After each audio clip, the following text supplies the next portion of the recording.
Bangladeshi EPS কর্মী যারা ভাবছেন টাকা দিয়ে বাইপাসে ইস্যু করিয়ে আসবেন, তারা সাবধান।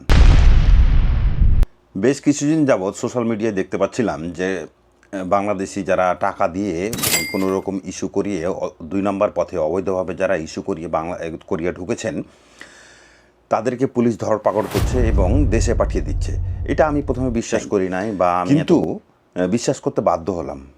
এখন কনফার্ম হয়েছি। তখন শুধু কানে শুনতাম অমুক জায়গায় ধরা খেয়েছে, অমুক জায়গায় ধরা খেয়েছে। এখন কনফার্ম হচ্ছে। কারণটা একটাই, খুব কাছের একজন লোক আমাকে ফোন দিয়েছিল, তার এক বন্ধু ধরা খেয়েছে এবং সে আমাকে জিজ্ঞেস করছিল যে ভাই, তাদের সাথে তারাকে অমুক জেলখানায় রাখা হয়েছে, দেখা করতে পারবো কি না। তো এটা নিয়ে আমি 100% কনফার্ম হয়ে গেলাম যে তারা টাকা দিয়ে ইস্যু করিয়ে এসেছিল এবং তারা ধরা খেয়ে যাচ্ছে। তাহলে কি কোরিয়াতে সত্যি টাকা দিয়ে আসা সম্ভব? বাংলাদেশ এবং কোরিয়া সরকারের চুক্তি অনুযায়ী ইপিএস সিস্টেম, এমপ্লয়মেন্ট পারমিট সিস্টেমে 2008 সাল থেকে বাংলাদেশি কর্মী দক্ষিণ কোরিয়া আসছিল এবং সুনামের সহিত তারা এখানে কাজ করে তারা সুনাম অর্জনই করেছিল। কিন্তু 2016, 17, 18, 19 এই সব সালগুলোতে বাংলাদেশি কর্মীদের চাকরি পরিবর্তনের প্রবণতা, খাবারে অনীহা এবং বিভিন্ন কারণবশত ধীরে ধীরে কোরিয়ান মালিকদের কুনজরে পড়ে এবং এক পর্যায়ে তারা বাংলাদেশি কর্মীরা ইপিএসএ ইস্যু খুব কম মাত্রায় আসা শুরু হয়। এর মধ্যে আবার 2019 সালে মরণঘাতী করোনা ভাইরাসের কারণে এক প্রকার ইস্যু শূন্যের কোটায় নেমে আসে। আর এই সুযোগটাই গ্রহণ করে বাংলাদেশি কিছু দালাল। হ্যাঁ, ঠিকই শুনছেন, কোরিয়াতে বাংলাদেশি কিছু দালাল আছে যারা কিন্তু এই সুযোগটা গ্রহণ করে এবং তারা টাকা দিয়ে ইস্যু করিয়ে কিছু কর্মী আনতে সামর্থ্য হয়। এখন কথা হচ্ছে যে কিভাবে তারা এই ইস্যুটা করায়, কিভাবে তারা পারে। তাহলে কি কোরিয়াতে ঘুষ চলে? না, এটা হচ্ছে একটা সিস্টেমের মধ্য দিয়ে আসে। কেমন সিস্টেম? বাংলাদেশি দালালেরা প্রথমত খোঁজ রাখে ছোট কোম্পানিগুলো, যাদের শ্রমিক সংখ্যা 1, 2 জন, 3 জন বা 1 জন বিদেশি খাটায়। এই ধরনের কোম্পানিগুলোতে তারা প্রথমে মালিকদের কাছে যায়।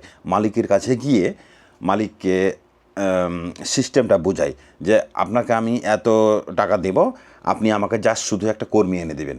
এই বাংলাদেশি দালাল করে কি, সেই মালিককে যাকে নিয়ে আসবে, বাংলাদেশে যার সাথে টাকা দিয়ে চুক্তি করেছে, তার ছবি, তার নাম, তার বিস্তারিত বায়োডাটা, কত ফুট উচ্চতার, গায়ের রং কেমন, সে পরীক্ষায় কত মার্ক পেয়েছে, এই বিস্তারিত তার কাছে, মালিকের কাছে সে দিয়ে দেয়। এবং মালিক গিয়ে নদম্বুতে গিয়ে কর্মীর জন্য আবেদন করার পর যখন নদম্বু থেকে তাকে লিস্ট দেওয়া হয়, তখন সে কর্মী খুঁজে সে প্রকৃত যার টাকা নিয়েছে সেই ছেলেকে খুঁজে বের করে। হ্যাঁ, এই কর্মীটা আমার দরকার, এই কর্মী, ওই কর্মী আমার দরকার, ব্যাস সে কোম্পানিতে নিয়ে আসে। কোম্পানিতে নিয়ে আসার পর তারাকে ছেড়ে দেয়। তাদেরকে কাজও করায় না, অনেক ক্ষেত্রে কাজও করায় না, রাস্তাতেই ছেড়ে দেয়, অথবা 2-1 মাস রেখে কার্ড যখন হয়ে যায় তখন তাদেরকে ছেড়ে দেয়। কিছুদিন আগে কয়েকজন বাংলাদেশি ইমিগ্রেশনে গিয়ে কাগজপত্র সাবমিট, তারা নিজেরাই, মালিক তাদেরকে কাগজ দিয়েছিল এবং তারা নিজেরাই গিয়ে কাগজ সাবমিট করতে গিয়েছে এবং সেখানে জিজ্ঞেস করেছে, মালিকের মোবাইল নাম্বারের কথা জিজ্ঞেস করেছে, কিছুই জানে না, মালিকের নামও জানে না, ফ্যাক্টরি কোথায় সেটাও জানে না, কিছুই বলতে পারে না। ইমিগ্রেশন যাচাই বাছাই শুরু করতে গিয়ে দেখলো বিশাল ঘাপলা, অনেক বাংলাদেশি এইভাবে টাকা দিয়ে আসছে, যার কারণে তারা তদন্ত শুরু করলো এবং এক পর্যায়ে তারা কিন্তু আসল তথ্য পেয়ে গেল, কিভাবে আসছে না আসছে।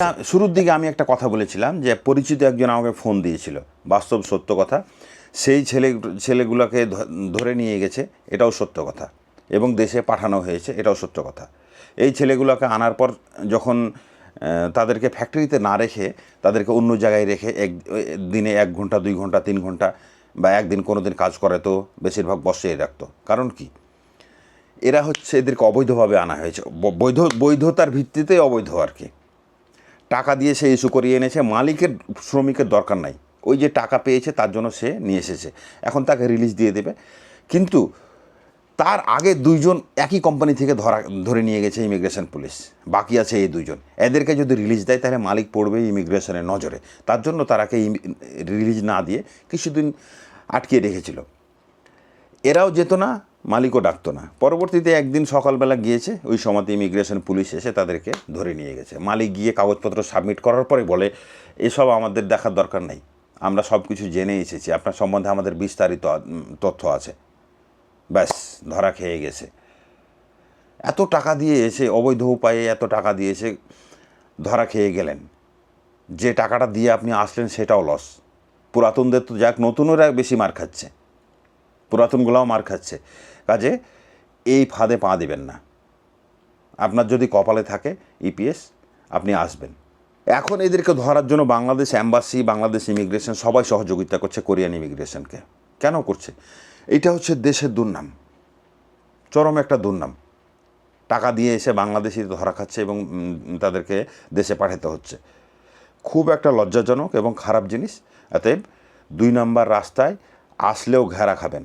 কোরিয়া এখন থেকে 2 বছর পর হোক, 4 বছর পর হোক, আপনি ঘেরা খাবেনই। যারা 96 সালে এসেছিল, পরে আবার ইপিএসের মাধ্যমে এসেছে, চোখে দেখা, তাকে ইমিগ্রেশন ধরে নিয়ে গেছে, তাকে কাজের মধ্য থেকে ধরে নিয়ে দেশে পাঠিয়েছিল। 2 নম্বর রাস্তায় আসছেন না, এটাই বড় কথা।